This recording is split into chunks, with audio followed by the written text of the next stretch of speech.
Hey y'all, Airgun Angie with Gateway to Airguns, and yeah, I'm in a whole new place. Had a family emergency, so I got a new studio temporarily, and I think it's pretty cool. Check it out. It's like a cabin. Super sweet. But anyways, we're not here to talk about that. We're here to talk about the Air Arms S510 TXS. This is 25 cal, and you guys know all this if you watched part 1. If you didn't, you should go back and watch it, because we go over aesthetics, operation, and then take some shots. But this is all about performance. Glass caps or paper targets, hunting game with devastating hits. Which air rifle am I reaching for?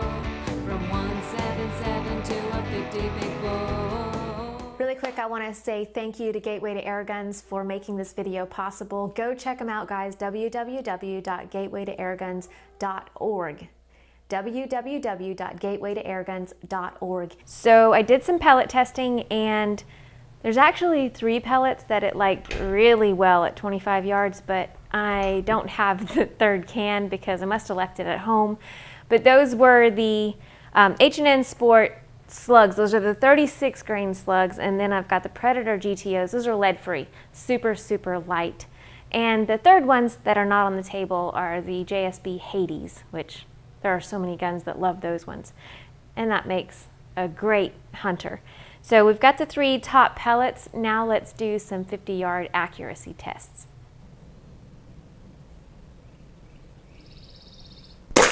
There we go, that's better. 1026.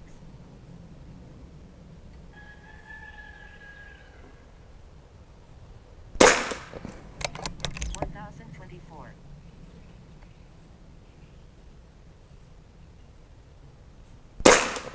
1030. Maybe 2 more.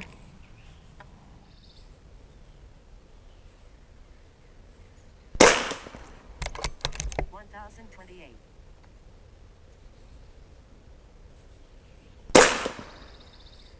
1024. That's not a terrible group at 50 yards, but I honestly was expecting to get a little better than that. Let's check out the, oh, I already loaded the Magda. Let's check out the Hades.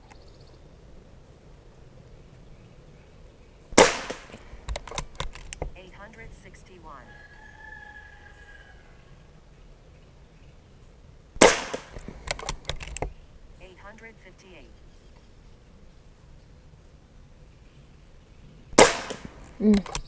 858.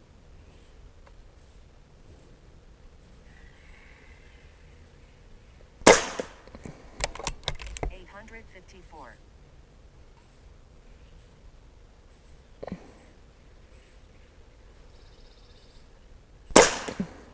861. That was beautiful. Absolutely beautiful. Okay. Oh yeah, I'm gonna bring it up. Definitely bring it up.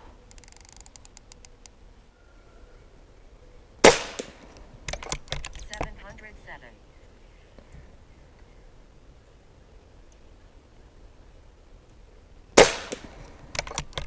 715.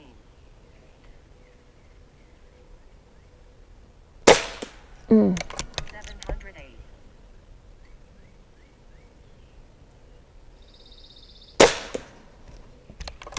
720. Put one more in there.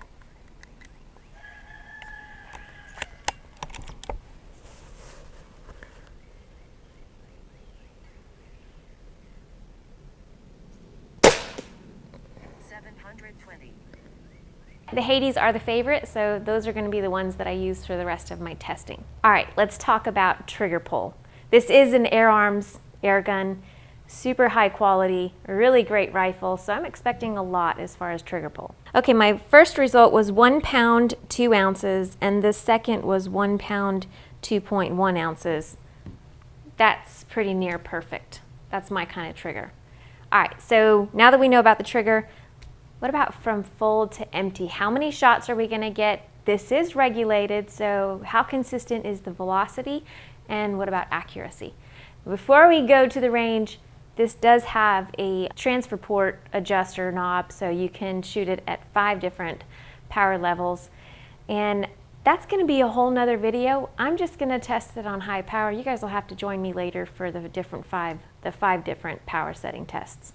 Okay, from full to empty, shot 1 produced 872 feet per second. Halfway through at shot 20, I got 868, and it began to fall off the rig at shot 30. The velocity was 868, and the final shot, number 40, 772, with an average foot-pound of energy of 42.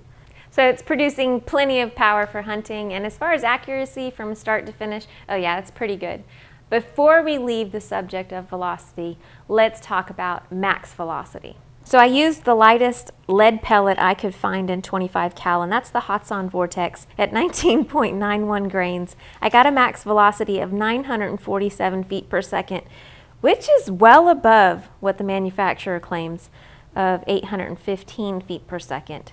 Now, I'm not sure what ammo the manufacturer used for testing, but it's kind of odd. That's over 100 FPS higher than what they claim, so I'll take it. And as far as foot-pounds of energy, an average of 40. So yeah, that's some pretty good hunting power there. All right, is it backyard friendly? What kind of sound are we gonna get? Let's set up the dB meter and at the muzzle first. Now this one is equipped with a non-removable moderator, so you can't modify it and put your own on there. Let's see what this one puts out. At the muzzle, I got 98.9 and 96.5 dBs.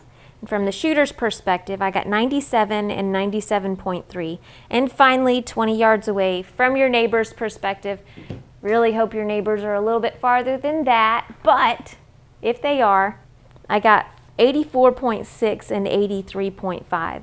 So as far as your neighbors are concerned, absolutely backyard friendly. It is a little louder from the shooter's perspective than anywhere else, but whatever, you're the one shooting it. Now for my favorite part, offhand. How do you think this one's gonna do offhand? I think it'll be great. It comes with this M-LOK vertical grip, which should help with stability, but let's see. Nice.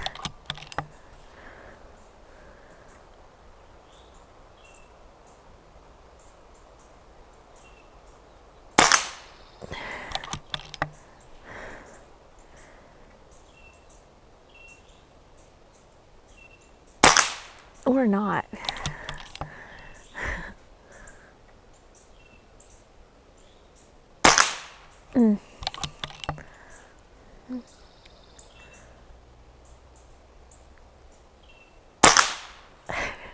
Happens every time. Those stickers don't like that target, but there's some pretty cool splatter action on that target. Yes, yes, and yes. Great offhander, the Air Arms S510 TXS. This one's 25 cal, guys, but it's available in others. That was pretty dang good. I got probably less than a 2-inch GRiP offhand. I'd say it's a good offhander.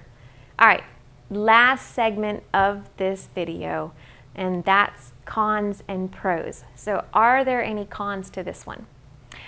Well, there's a couple. Okay, so one is the fixed moderator. I think a lot of people would like probably to have a threaded shroud instead so they can put their own moderator on there. The next one is the fill port.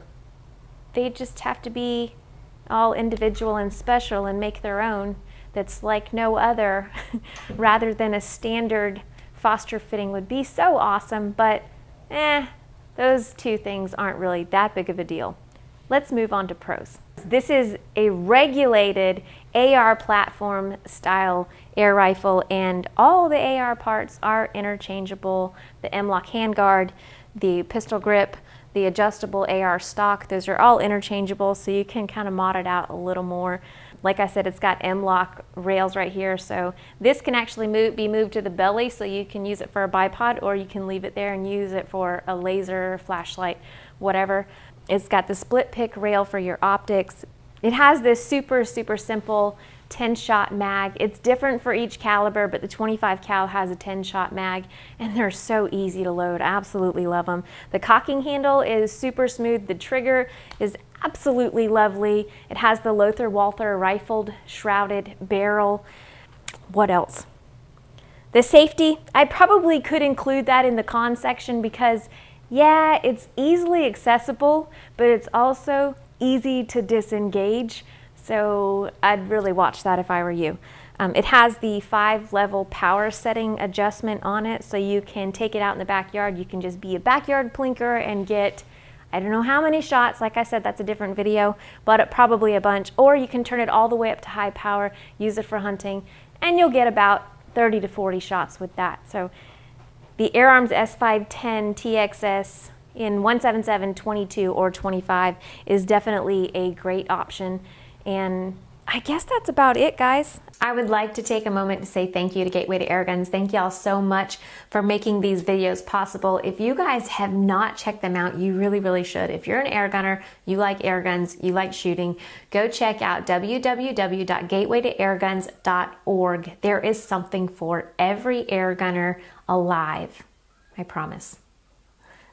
I know I already told you guys where I got this in part 1, but just to remind you, I got it from Pyramyd Air. And if you guys want to find out more about this, they carry several other AirArms type of guns. If you guys want to find out more about this or anything else, go check them out, pyramydair.com. Tell them Airgun Angie sent you. Thank you all so much for watching. Y'all don't just have a good day, have an awesome one. See ya.